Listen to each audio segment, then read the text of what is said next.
کبھی کبھی غفلت چڑھ جائے نا تو ان اللہ والوں کی باتیں بڑا اثر کرتی ہیں. میں نے بھی کچھ چیزیں رکھی ہوئی ہیں، جب دل میں محسوس کرتا ہوں نا کہ کوئی غفلت چڑھنے لگی ہے تو میں پڑھتا ہوں لوگوں کو کھول کے. میرے محبوب پاک کے صحابہ میں سے ایک نام حضرت سعید بن عامر کا بھی ہے. گورنر بنایا تھا یا عامل بنایا تھا حضرت عمر نے انہیں ایک صوبے پورے کا. آپ کے گورنر ہاؤس کے پاس سے گزرے تو گورنر ہاؤس پیدل چل نہیں سکتے آپ، اتنا بڑا ہے. تو یہ وہ گورنر تھا کہ ایک دفعہ مال غنیمت بہت زیادہ آیا تو حضرت فاروق اعظم نے اس صوبے کے لوگوں کو کہا کہ ایک شخص جو مالیات کا وزیر تھا، وزیر خزانہ تھا، اس کو جناب عمر فاروق رضی اللہ تعالیٰ عنہ نے کہا وزیر خزانہ اس صوبے کے جہاں حضرت سعید بن عامر گورنر تھے، کہا کہ غریبوں کی لسٹ بنا کے بھیجو، میں فنڈ لگانا چاہتا ہوں. تو جب لسٹ بن کے آئی تو چوتھے نمبر پہ گورنر صاحب کا نام بھی لکھا تھا.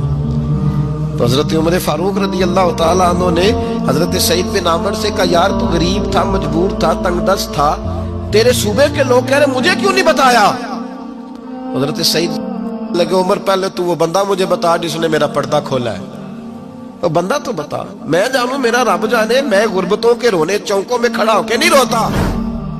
میرے پاس کو رنج و علم ہو تو میں اپنے رب کی بارگاہ میں عرض کرتا ہوں، میں اپنے محبوب کو بتایا کرتا ہوں، میں غربتوں کے رونے دنیا داروں کے سامنے نہیں روتا. حضرت عمر گئے گورنر صاحب کے مقرر کرنے کے بعد 2 4 5 مہینے کے بعد جب حضرت سعید بن عامر کی گورنری کو تھوڑا وقت گزر گیا تو حضرت عمر کا طریقہ تھا، گورنروں کا پتہ کرتے تھے. آپ کا طریقہ یہ تھا کہ جس علاقے کا گورنر ہوتا اس کی جامع مسجد میں سب لوگوں کو جمع کرتے اور پھر گورنر کو بھی بلاتے تو کہتے کوئی شکایت ہے گورنر کی تو بتاؤ. مسجد میں جمع کیا، لوگ اکٹھے ہو گئے.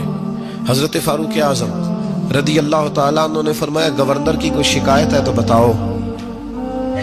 تو صوبے کے لوگ کہنے لگے 4 شکایتیں ہیں گورنر صاحب کی. سننا ذرا دل کھول کے، 4 شکایات.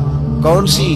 کہ پہلی شکایت یہ ہے کہ جب یہ نئے نئے آئے تھے تو فجر کے بعد مسجد میں بیٹھ جاتے تھے، جس کا دل کرتا تھا مل لے.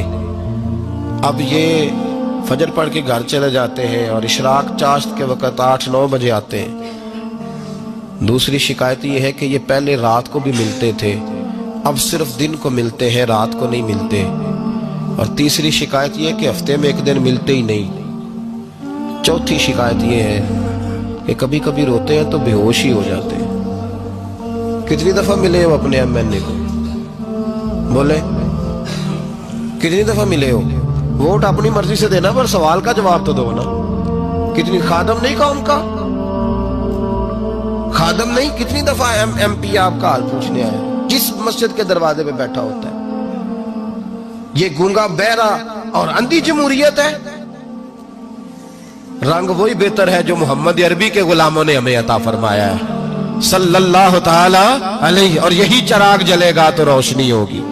حضرت سعید بن عامر گورنر، اور میں اکثر کہتا ہوں اسی دھرتی پر یہ وہ نور والے لوگ تھے جنہیں میرے رسول نے نور عطا فرمایا تھا. یہ ہے تربیت میرے نبی پاک کی. حضرت عمر نے گورنر کی طرف دیکھا، فرمایا بتائیں جناب آپ کی شکایت آئی ہے. پہلی شکایت یہ ہے کہ آپ پہلے فجر کے وقت ملتے تھے، اب اشراق چاشت میں ملتے. حضرت سعید بن عامر رضی اللہ تعالیٰ عنہ کہنے لگے حضور اگر آپ نہ ہوتے کوئی اور پوچھتا تو میں کبھی نہ بتاتا. حضور میری مجبوری یہ ہے کہ میری بیوی بیمار ہو گئی ہے اور معذور ہو گئی ہے ٹانگوں سے. میں غریب آدمی ہوں، نوکر نہیں رکھ سکتا. اس بھلی مانس عورت نے 30 سال میری نوکری کی ہے، اب وہ بیمار ہو گئی ہے تو کیا میں اس کو چھوڑ دوں؟ میں سویرے اٹھ کے اپنے گھر میں جھاڑو دیتا ہوں، برتن دھوتا ہوں، آٹا گوندتا ہوں، روٹی پکاتا ہوں اور اپنی باوفا بیوی کے منہ میں لقمے ڈالتا ہوں. حضور وہ پخانہ پیشاب کرتی ہے تو وہ بھی میں صاف کرتا ہوں. وہ میری ذمہ داری جو ہوئی تو ذرا دیر ہو جاتی ہے. بس پہلے سوال کا جواب آیا تو لوگ کہتے ہیں ہمارے جسم کے رونگٹے کھڑے ہو گئے. پھر کہا آپ کی دوسری شکایت یہ ہے کہ آپ ہفتے میں ایک دن ملتے نہیں. تو حضرت سعید بن عامر کہنے لگے حضور کاش یہ لوگ مجھے رسوا نہ کرتے، کاش سرعام نہ پوچھتے تو میرے اور میرے رب کا راز تھا، یہی بہتر تھا. فرمایا